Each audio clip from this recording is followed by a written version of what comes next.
Here are our top 3 medicinal plants that you can grow in your own garden as a beginner herbalist. Rosemary is great for that pesky cough because it's been proven to loosen chest congestion. You can add it to honey or to warm drinks or even your everyday meal.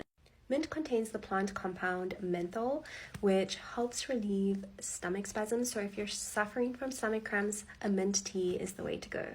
Parsley is your friend if you often find yourself bloated because it relieves bloat-inducing water retention. So incorporating this plant into your salads or juicing it into a green juice or smoothies is a great way to incorporate it.